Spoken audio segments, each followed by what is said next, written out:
Assalamualaikum warahmatullahi wabarakatuh. Halo teman-teman semuanya, perkenalkan nama saya Muhammad Nabil Abrar Vito dengan NIM F0322086. Kali ini saya berkesempatan untuk memberikan materi tentang investasi di era digital. Nah, di era digital ini investasi semakin mudah dengan bermodalkan HP saja. Kalian sudah bisa berinvestasi. Mungkin dari teman-teman di sini ada yang sudah mulai berinvestasi. Wah, udah lumayan banyak ya. Oke deh, tanpa berlama-lama kita masuk ke materinya. Tapi sebelum masuk ke materinya, saya mau ngasih tunjuk fakta yang mengejutkan nih. Nah, faktanya tidak ada orang terkaya di dunia yang menjadi kaya hanya karena bekerja sebagai karyawan biasa. Artinya, dari daftar orang-orang terkaya di dunia, tidak ada yang berasal dari status karyawan saja yang hanya menerima gaji. Sebagian besar yang masuk daftar orang terkaya adalah pengusaha, investor, atlet, dan seniman. Dari komposisi tersebut, menjadi investor merupakan jalur yang paling realistis dan dapat diakses oleh banyak orang, karena tidak semua orang memiliki modal yang besar, bakat yang luar biasa, atau kesempatan untuk menjadi pengusaha yang sukses ataupun atlet dan seniman. Investasi dimulai secara bertahap, dengan modal yang relatif kecil sambil tetap bekerja dan mengelola risiko secara terukur. Maka dari itu, berinvestasi adalah cara paling realistis untuk keluar dari ketergantungan pada gaji dan mulai membangun kebebasan finansial. Apa itu investasi dan mengapa kita perlu berinvestasi? Nah, investasi itu sendiri adalah kegiatan menanam modal atau dana pada suatu aset dengan harapannya nilainya akan meningkat atau menghasilkan keuntungan di masa mendatang untuk mencapai tujuan finansial. Lalu, mengapa kita perlu berinvestasi? Karena jika uang kita hanya disimpan tanpa diinvestasikan, daya belinya akan turun akibat inflasi. Investasi membantu menjaga nilai dan meningkatkan uang kita atau nilainya, serta memberikan keamanan finansial untuk masa depan. Kemudian sini kita masuk ke instrumen investasi. Di sini ada 6 instrumen, dan nanti saya akan menjelaskan bagaimana sih cara membeli instrumen tersebut hanya menggunakan HP. Nah, teman-teman, saya akan menjelaskan tentang reksadana.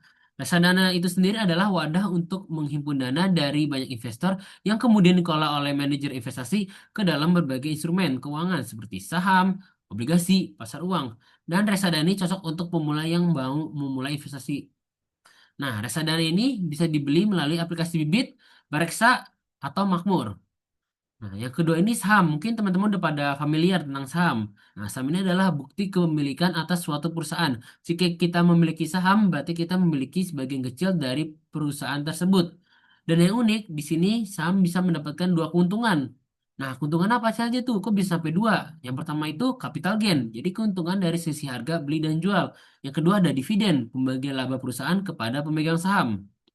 Nah, saham memberikan keuntungan yang tinggi, namun resikonya juga besar. Untuk cara membelinya bisa menggunakan aplikasi seperti Stockbit, Ajaib, ataupun iPod. Nah, yang ketiga ini ada emas. Emas adalah aset investasi berbentuk logam mulia yang memiliki nilai dan diakui secara global sebagai penyimpan nilai atau disebut safe haven. Nah, seperti yang teman-teman tahu, emas itu hanya bisa dibeli secara fisik. Tapi di era digital ini, emas bisa dibeli secara digital. Nah, emas fisik dan digital juga mempunyai kelebihan dan kekurangannya masing-masing. Emas fisik, kita bisa pegang barangnya langsung. Kita bisa raba, kita bisa lihat dengan dekat. Beda dengan emas digital. Emas itu tidak bisa dipegang secara langsung karena emasnya dipegang oleh penyedia aplikasi.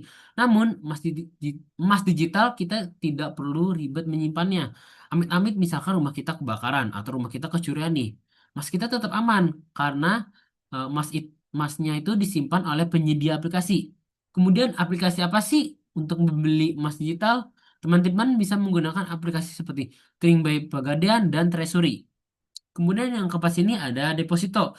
Deposito sini adalah produk simpanan bank di mana dana disimpan untuk jangka waktu tertentu dan tidak bisa ditarik sebelum jatuh tempo.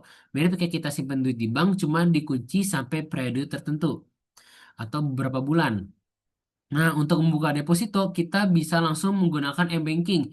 Maka dari itu tuh kita harus memiliki rekening. Jadi kita harus punya rekening dulu untuk membuka deposito. Kemudian yang kelima sini ada obligasi. Obligasi itu adalah surat utang yang diterbitkan oleh pemerintah atau perusahaan kepada investor dengan janji membayar bunga atau disebut kupon secara berkala dan membalikan pokok utang pada saat jatuh tempo. Jadi kayak kita minjemin uang ke pemerintah atau perusahaan, sebagai gantinya kita bisa mendapatkan bunga dan pembalian uang yang kita pinjamkan saat sudah jatuh tempo. Untuk membeli obligasi ini sama seperti reksadana aplikasinya itu melalui bibit, bareksa ataupun makmur. Tapi untuk instrumen ini berbeda ya. Jadi tempat belinya sama, mungkin aplikasinya sama, tapi instrumennya berbeda. Kemudian yang terakhir sini ada kripto yang lagi booming-boomingnya nih. Cryptocurrency ini adalah aset digital yang menggunakan teknologi blockchain dan kriptografi untuk mencatat transaksi secara terdesentralisasi tanpa bank atau otoritas pusat. Contoh kripto apa aja sih? Contohnya tuh ada Bitcoin, Ethereum, Binance Coin, ada Dogecoin dan lain sebagainya, ada USDT juga. Nah, untuk membeli kripto ini kita bisa melalui aplikasi toko kripto, Thrift, Inodax ataupun aplikasi broker yang menyediakan kripto.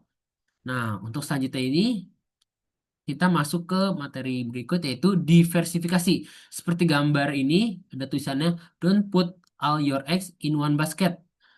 Artinya jangan menaruh semua telur di keranjang yang sama. Maksudnya jika ada salah satu keranjang yang rusak, telur, telur tersebut telur kita semuanya tidak tidak rusak. Jadi kayak ada keranjang lain jadi telurnya yang rusak hanya beberapa. Sama seperti kita berinvestasi. Jangan menaruh uang semua uang atau kita all in uang kita ke instrumen yang sama. Kenapa? Kenapa kita harus melakukan diversifikasi? Karena jika satu aset mengalami penurunan, aset lainnya bisa menahan atau menutup kerugian tersebut. Kemudian ada contoh diversifikasi itu seperti apa? Nah, di sini aku bagi tiga jenis. Yang pertama ada risiko tinggi, risiko menengah, dan risiko rendah. Nah, untuk risiko tinggi ini cocok untuk investor agresif dan tujuan jangka panjang. Biasanya cocok untuk anak muda nih yang umur 18 sampai 27 tahun. Karena masih memiliki waktu investasi yang panjang sehingga mampu menanggung fluktuasi pasar.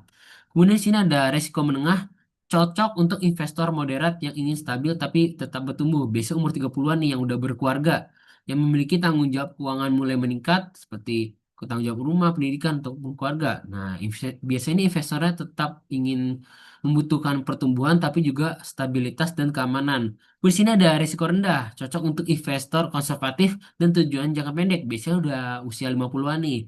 Tujuan utamanya ini bukan lagi mengejar keuntungan besar, melainkan menjaga nilai kekayaan dan kestabilan arus kas.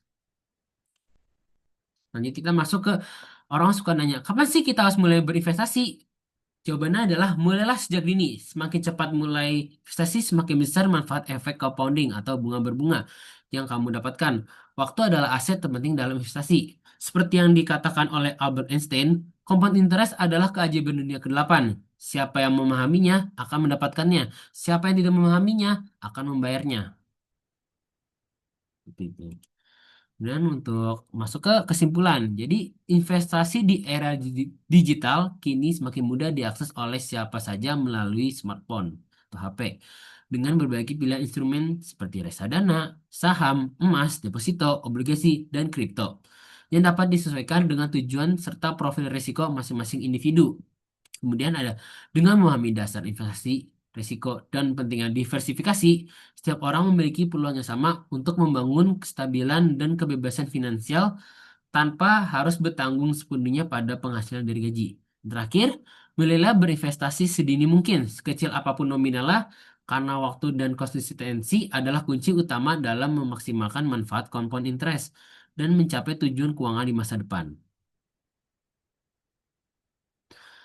Demikian pemaparan materi yang saya dapat sampaikan. Apabila masih ada hal yang belum jelas atau ingin diskusi yang lebih lanjut, saya persilakan teman-teman untuk menyampaikan pertanyaan. Dengan senang hati, saya akan menjawab pertanyaan tersebut. Di sini akan menjelaskan hal apa sih yang membuat saya gugup.